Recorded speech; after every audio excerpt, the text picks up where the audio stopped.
नमस्कार, किसान समाचार में आपका स्वागत है। मैं हूं रेशमा आपके साथ। आइए नजर डालते हैं इस वक्त की हेडलाइंस पर। जम्मू कश्मीर में माता वैष्णो देवी श्राइन बोर्ड ने त्रिकूट पर्वत पर ड्रोन आधारित बीज अभियान की शुरुआत। अभियान का मकसद माता वैष्णो देवी के त्रिकूट पर्वत को हरा भरा करना और मंदिर की प्राकृतिक भव्यता को संरक्षित करना है।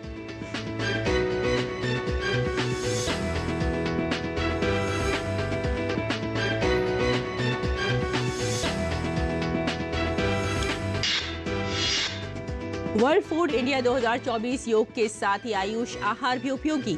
आयोजन में आयुष आहार से संबंधित कई स्टार्टअप्स भी हुए शामिल। आयोजन में बताया गया निरोग रहने के लिए आयुष आहार का महत्व।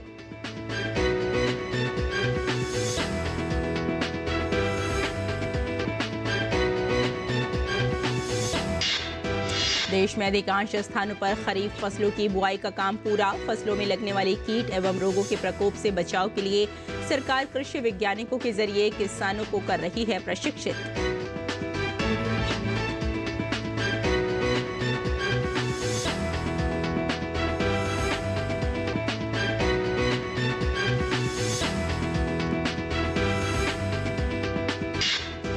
किसानों की आमदनी बढ़ाने और उनकी फसलों की किस्मों में सुधार के लिए सरकार कर रही है हर संभव मदद। कृषि वैज्ञानिकों ने शोधों से अब देश में बागबानी फसलों की बढ़ती जा रही है लोकप्रियता। किसान मौसम के अनुसार फल, सब्जी, मसाले और जड़ी बूटियों जैसी फसलों की खेती करके कमा रहे हैं बेहतर मुनाफा। और आइए अब समाचारों पर डालते हैं विस्तार से नजर।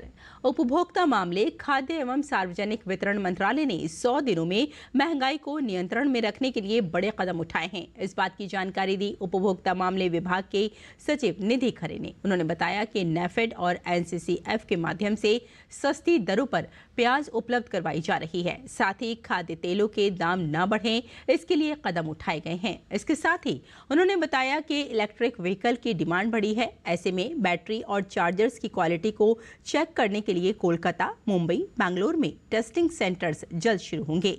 साथ ही उन्होंने कृषि क्षेत्र में ड्रोन की उपयोगिता को भी रेखांकित किया। बेंगलुरु में हुआ और ये चूँकि इलेक्ट्रिक व्हीकल्स की जो सर्ज है, जो डिमांड है, वो लगातार बढ़ती जा रही है। तो एक एनहांस सेफ्टी का जो एस्पेक्ट है, रिलायबिलिटी और performance of EV batteries, this is a concern and therefore there was एक भूमि पूजन हुआ इस state of the art testing facility को खड़ी करने के लिए।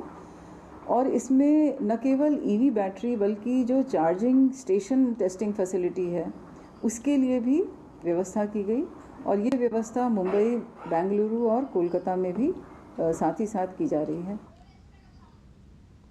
सिविल नेचर के जो कार्य बढ़े हैं उनमें ड्रोन्स की उपयोगिता अब अधिक से अधिक हम देख पा रहे हैं।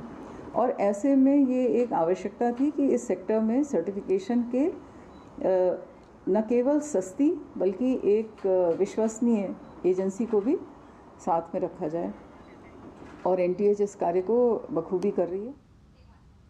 जम्मू कश्मीर में माता वैष्णो देवी श्राइन बोर्ड ने त्रिकूट पर्वत पर ड्रोन आधारित बीज अभियान की शुरुआत की है।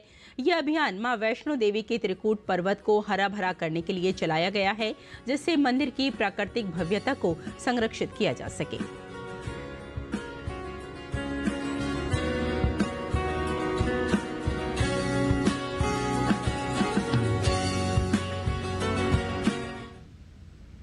और नई दिल्ली के भारत मंडपम में चल रहे वर्ल्ड फूड इंडिया में आयुष आहार को भी विशेष रूप से प्रदर्शित किया गया है।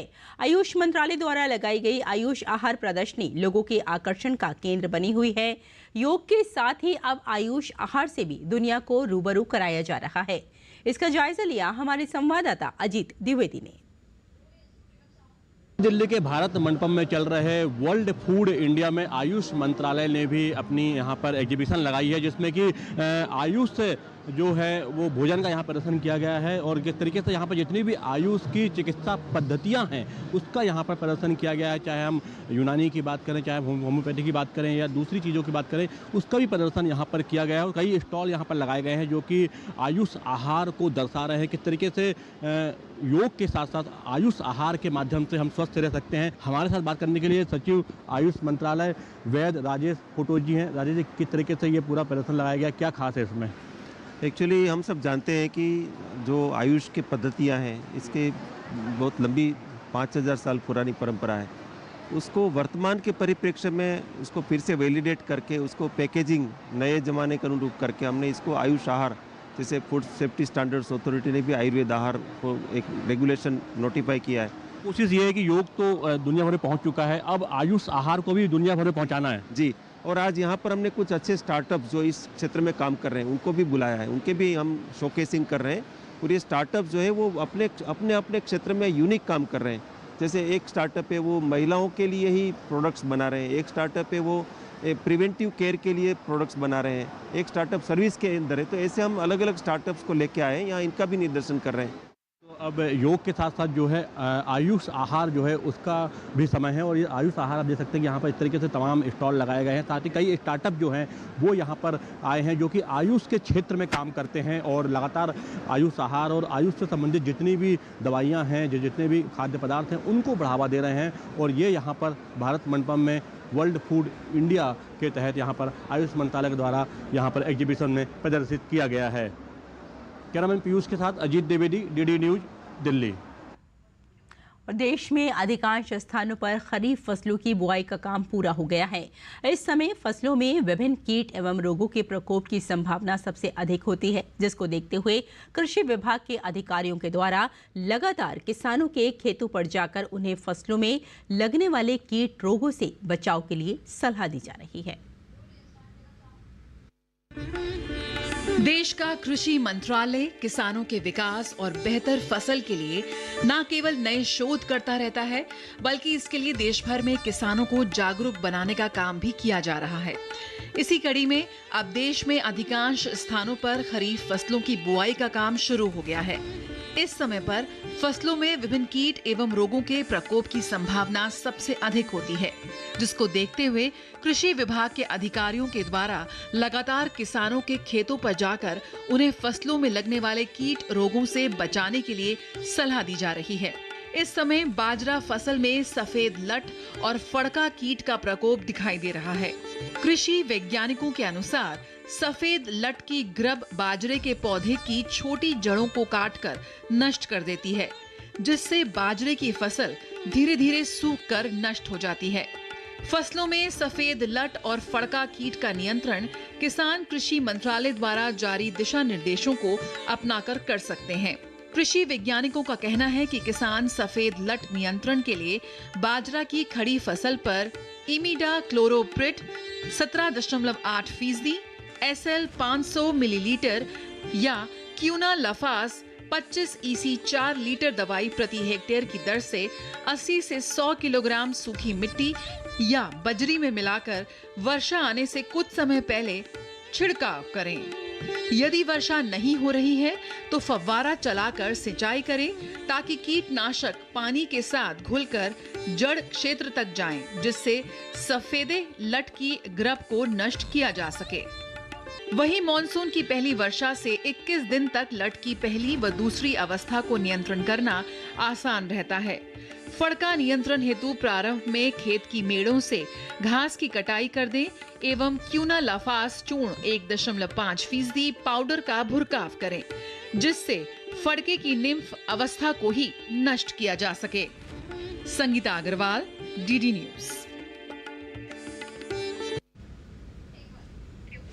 आगे बढ़ते हैं। असम की राजधानी गुवाहाटी से करीब 315 किलोमीटर दूर ऊपरी आसाम के जोरहाट जिले के मेलेंग के निवासी चंद्र बोरा असम के चावल की खेती करने वाले समुदाय से ताल्लुक रखते हैं, लेकिन वे चावल की खेती करने वाले किसान से कहीं बढ़कर हैं। वे एक लाइब्रेरियन भी हैं जिन्होंने देसी चावल की 300 से ज्यादा किस्मों के साथ पूर्वोत्तर भारत की पहली बीज लाइब्रेरी स्थापित की है। अपने लगभग 3.5 एकड़ खेत में से आधे एकड़ पर वे देसी चावल उगाने का भी प्रयोग कर रहे हैं। आइए देखते हैं ये खास रिपोर्ट।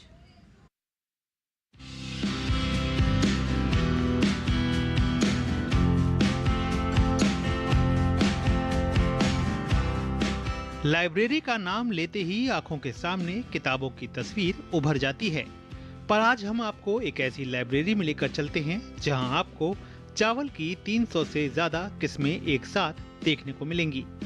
इस कठिन काम को कर दिखाया है चंद्र बोरा ने। बोरा अपने चावल की खेती करने वाले समुदाय को लाभ पहुंचाने के लिए एक पुस्तकालय स्थापित करना चाहते थे, और एक सामान्य पुस्तकालय नहीं बल्कि देसी बीजों की किस्मों का पुस्तकालय।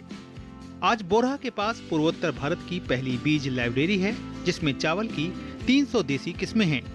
अन्नपूर्णा नाम की ये लाइब्रेरी उनके घर में स्थापित की गई है।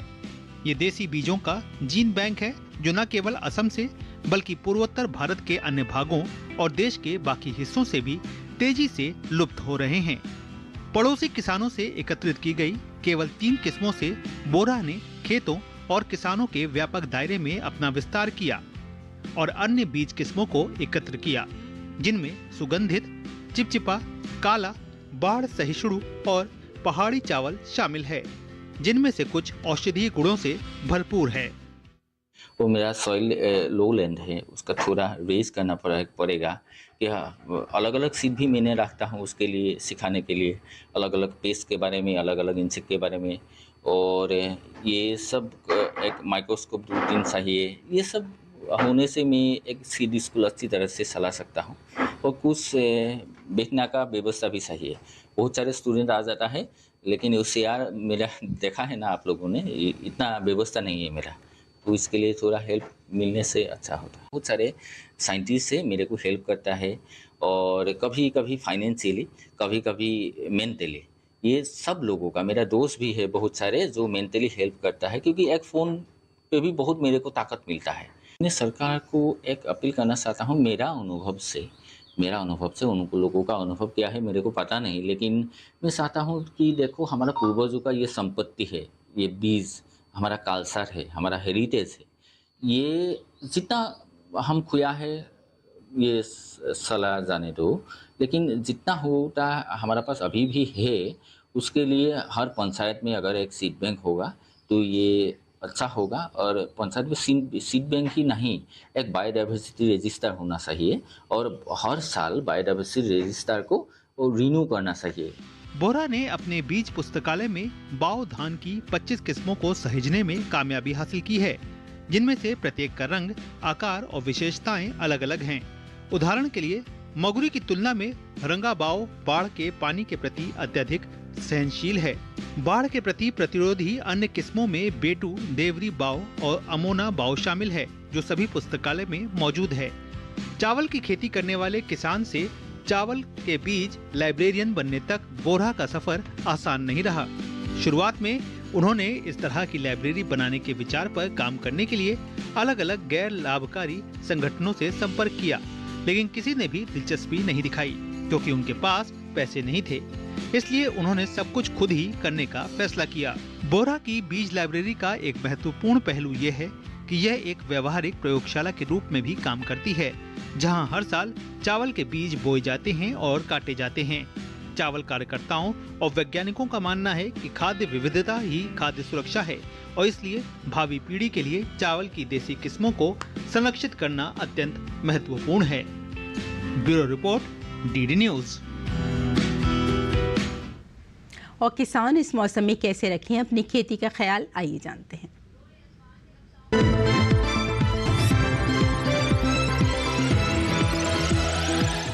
नमस्कार, आप देख रहे हैं डीडी किसान। मैं हूं एआई कृष, और आज हम राजस्थान, गुजरात और मध्य प्रदेश में होने वाली खेती किसानी से संबंधित सलाहों के बारे में पूरी जानकारी देंगे। राजस्थान के किसानों को सलाह है कि जिन इलाकों में ज्यादा बारिश हुई है वहां खेतों से फालतू पानी बाहर निकालें। कोटा जिले में मूंग और धान के खेतों में पर्याप्त जल निकासी की व्यवस्था करें। गुजरात के नवसारी जिले में धान, भिंडी और कंद वाली सब्जियों में बारिश का फालतू पानी जमा न होने दें। दक्षिणी गुजरात के किसान कपास, अरहर और धान को जल भराव की समस्या से बचाएं। वडोदरा जिले में भी धान, केला, कपास, अरहर और अरंडी के खेतों से बारिश का फालतू पानी बाहर निकालें। मध्य प्रदेश में मक्का, सोयाबीन और उड़द के खेतों में पर्याप्त जल निकासी की व्यवस्था करें। मध्य प्रदेश के झाबुआ पहाड़ी इलाके में मक्का, कपास, सोयाबीन और सब्जियों में जल भराव की समस्या न होने दें। मध्य प्रदेश के निमाड़ घाटी क्षेत्र में सब्जियों, तिलहनी और दलहनी फसलों में पर्याप्त जल निकासी की व्यवस्था करें। सतपुड़ा के पठार इलाके में मक्का और सोयाबीन के अलावा गन्ने के खेतों में पर्याप्त जल निकासी की व्यवस्था करें। मध्य नर्मदा घाटी वाले इलाके में सोयाबीन, अरहर, उड़द, मूंग और सब्जियों के खेतों में बारिश का फालतू पानी जमा न होने दें। इसी तरह कृषि और किसानों से जुड़ी हर महत्वपूर्ण जानकारी के लिए हमारे साथ जुड़े रहिए और देखते रहिए डीडी किसान। धन्यवाद।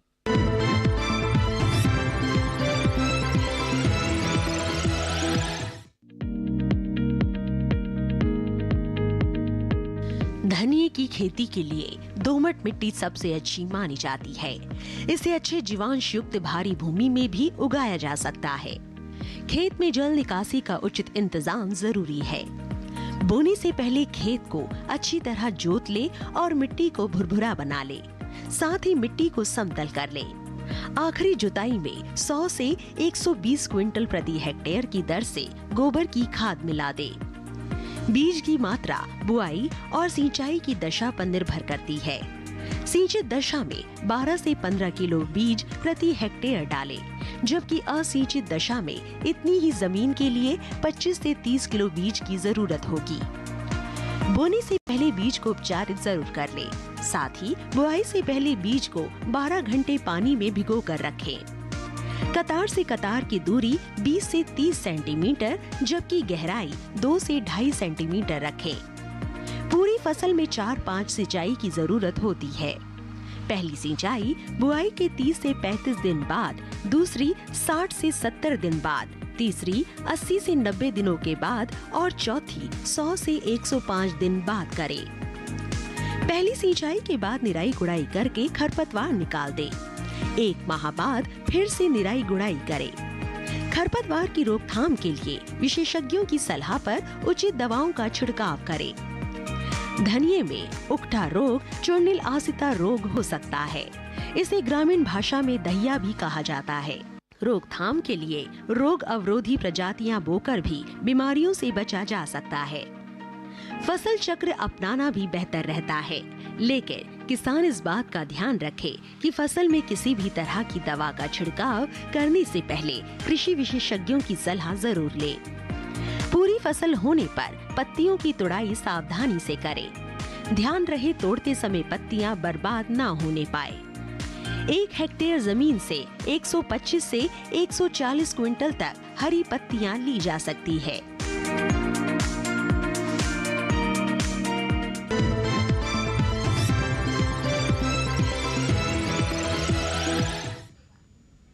और खेती किसानी के साथ साथ आइए नजर डालते हैं कुछ और महत्वपूर्ण खबरों पर। खास खबर में प्रधानमंत्री नरेंद्र मोदी अमेरिकी दौरे पर हैं। प्रधानमंत्री नरेंद्र मोदी ने न्यूयॉर्क के नासाउ कॉलिजियम एरिना में बड़ी संख्या में उपस्थित भारतीय समुदाय को संबोधित किया। उन्होंने लॉन्ग आइलैंड में नासाउ कॉलिजियम में प्रवेश करते समय भारतीय प्रवासियों का अभिवादन किया। प्रधानमंत्री नरेंद्र मोदी ने एआई को अमेरिका इंडिया के रूप में परिभाषित किया। उन्होंने कहा कि एआई नई दुनिया की पावर है और ये रिश्तों को नई ऊंचाई दे रहा है। भारत और अमेरिका की ओर से वैश्विक स्वच्छ ऊर्जा की आपूर्ति श्रृंखला को सुरक्षित करने के लिए $1 अरब की साझेदारी का ऐलान किया गया है, जिससे स्वच्छ ऊर्जा के बढ़ रहे उपयोग का फायदा उठाया जा सके। केंद्रीय वाणिज्य एवं उद्योग मंत्री पीयूष गोयल ने सिंगापुर में इन्वेस्ट इंडिया के नए कार्यालय का उद्घाटन किया। सिंगापुर कार्यालय इन्वेस्ट इंडिया का पहला विदेशी कार्यालय है। नई दिल्ली आज 2 दिवसीय 10वें राष्ट्रमंडल संसदीय संघ भारत क्षेत्र सम्मेलन की शुरुआत हो गई है। सम्मेलन का विषय है सतत और समावेशी विकास की प्राप्ति में विधायी निकायों की भूमिका।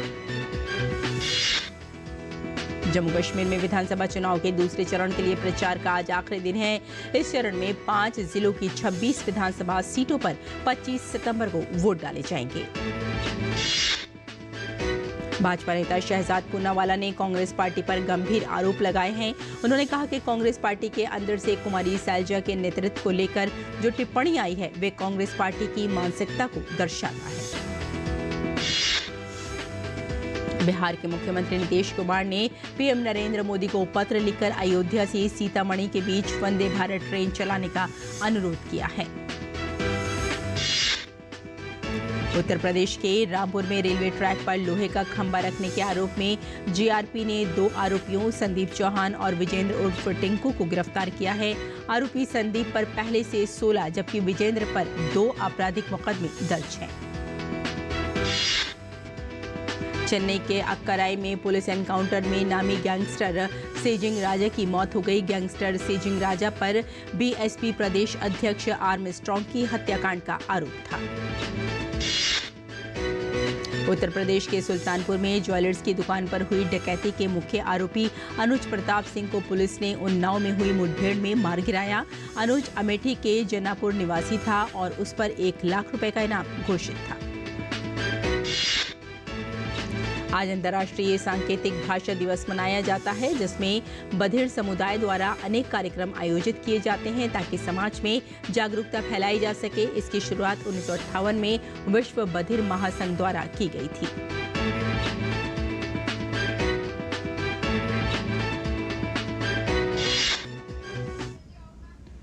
और आइए अब आगे बढ़ते हैं और आपको बता दें कि किसानों की आमदनी बढ़ाने और उनकी फसलों की किस्मों में सुधार के लिए न केवल सरकार हर संभव मदद करती है बल्कि इस काम में कृषि वैज्ञानिक भी अपना पूरा सहयोग देते हैं। इसी कड़ी में अब भारतीय कृषि में बागवानी फसलों की लोकप्रियता बढ़ती जा रही है। किसान अब मौसम के अनुसार फल, सब्जी, मसाले और जड़ी बूटियों जैसी फसलों की खेती करके काफ़ी अच्छा मुनाफा कमा रहे हैं। इनमें से कुछ सदाबहार फसलें भी होती हैं जो एक बार लगाने पर कई सालों तक मोटा मुनाफा देती हैं। आइए देखते हैं ये रिपोर्ट। समय के अनुसार किसानों और उनकी फसलों में नए शोध करने वाले कृषि वैज्ञानिकों की बदौलत अब किसानों के लिए खेती करना फायदे का सौदा बन रहा है। इसी कड़ी में अब देश में किसान बागवानी फसलों की खेती करते हैं। मौसम के अनुसार उन्नत किस्म के बीजों से खेती करके किसान अब अपना और देश का विकास कर रहे हैं। ऐसी ही एक मसाला फसल है जायफल, जो इंडोनेशिया से ताल्लुक रखता है, लेकिन भारत में इसकी खपत काफी ज्यादा है। इसकी खेती केरल के त्रिशूर, एर्नाकुलम, कोट्टयम और तमिलनाडु के कन्याकुमारी और तिरुनेलवेली के कुछ इलाकों में की जा रही है। जायफल का पौधा 15 से 20 फीट ऊंचा होता है, जिसके फलों का इस्तेमाल तेल, मसाले और जड़ी बूटियों के तौर पर किया जाता है। एक तरह से देखा जाए तो जायफल एक नकदी फसल ही है, जिसकी खेती करने पर किसानों को कई दशकों तक टिकाऊ आमदनी मिल सकती है। जायफल के लिए मिट्टी की बात करें तो जायफल की व्यावसायिक खेती करने के लिए जल निकासी वाली गहरी उपजाऊ मिट्टी उपयुक्त रहती है। इसके अलावा सामान्य पीएच मान वाली बलुई दोमट मिट्टी या लाल लेटराइट मिट्टी में भी जायफल के पौधे अच्छे से विकसित हो जाते हैं। जायफल के लिए जलवायु कैसी होनी चाहिए, तो आपको बता दें कि वैसे तो जायफल के बागानों का विकास तटीय इलाकों में ज्यादा बेहतर ढंग से होता है, लेकिन सामान्य तापमान वाले इलाकों में भी इसकी बागवानी कर सकते हैं। इसकी खेती के लिए सामान्य, कम सर्द और कम गर्म तापमान सबसे उपयुक्त रहता है, जिसमें फलों का भरपूर उत्पादन ले सकते हैं। इसकी खेती के लिए भारत में 2 स्वदेशी किस्में विकसित की गई हैं, जिसमें IISR विश्वश्री और केरला श्री शामिल हैं। जायफल की नर्सरी किसान कैसे लगाएं, तो आपको बता दें कि जायफल एक सदाबहार पौधा है जो हर मौसम में खूब बढ़ा करता है। किसान चाहे तो जायफल की खेती के लिए प्रमाणित नर्सरी से पौधे खरीदकर रोपाई का काम कर सकते हैं। कीट रोगों की संभावनाओं से बचने के लिए खुद की नर्सरी लगाकर बीज या कलम की मदद से पौधे तैयार करना फायदेमंद रहेगा। इसके बाद मिट्टी से भरी पॉलिथीन में जायफल बीजों की बुआई करके छायादार स्थान पर रख दें। जायफल के बीज का अंकुरण और पौधा तैयार होने में 12 महीने लग जाते हैं, जिसके बाद खेत में पौधे की रोपाई की जाती है। किसान चाहे तो कम समय में पौधा तैयार करने के लिए ग्राफ्टिंग विधि यानी कलम विधि का प्रयोग भी कर सकते हैं। जायफल की खेती के लिए किसान बीज और कलम की मदद से जायफल के पौधे तैयार करने के बाद जैविक खाद और जैव उर्वरक डालकर खेतों को तैयार करना चाहिए। इसके लिए समान दूरी पर गड्ढों की खुदाई की जाती है और उनमें नीम की खली, वर्मी कंपोस्ट, गोबर की अच्छी सड़ी खाद और जैव उर्वरक आदि डाला जाता है। खेतों में जायफल के पौधे की रोपाई से पहले पॉलिथीन को हटाकर जड़ों को गोमूत्र और बाविस्टीन से उपचारित करते हैं। जलवायु के अनुसार बारिश के मौसम में जायफल के पौधों की रोपाई करने पर अच्छे परिणाम देखने को मिलते हैं। जायफल के पौधों की देखभाल के लिए किसान समय समय पर पौधों की अच्छी मात्रा में सिंचाई करते रहें। विशेषज्ञों की माने तो गर्मियों में 15 से 17 दिन और सर्दियों में 20 से 30 दिन के अंतराल पर ड्रिप सिंचाई पद्धति से भी जायफल के पौधों की सिंचाई का काम करना चाहिए। शुरुआत में जायफल के पौधों के आसपास खरपतवार भी उग जाते हैं, जो पौधे के विकास में बाधक बनते हैं। ऐसी स्थिति में हर 15 से 30 दिन के अंतराल पर निराई गुड़ाई करके खरपतवार को निकाल दें। निराई गुड़ाई करने से जड़ों में ऑक्सीजन का संचार तेज होता है और पौधों को बढ़ने में मदद मिलती है। वैसे तो जायफल को मसाले के साथ साथ एक जड़ी बूटी भी कहते हैं, जिसको सही देखभाल न की जाए तो कीट रोग पनपने लगते हैं। इसकी रोकथाम के लिए समय समय पौधों की निगरानी करते रहें। कीटों का प्रकोप दिखने पर नीम गोमूत्र कीटनाशक का भी छिड़काव असरदार होता है। जायफल के पौधों की रोपाई करने के लगभग 6 से 8 साल बाद फलों की पैदावार मिलने लगती है। वहीं अच्छी मात्रा में फलों के उत्पादन में करीब 18 से 20 साल का समय लग जाता है।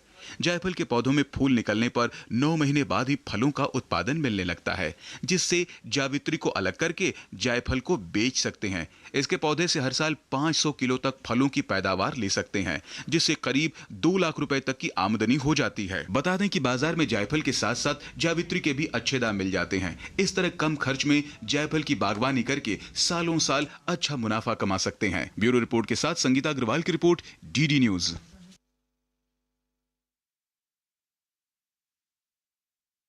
हाल इतना ही, अनुमति दें, नमस्कार।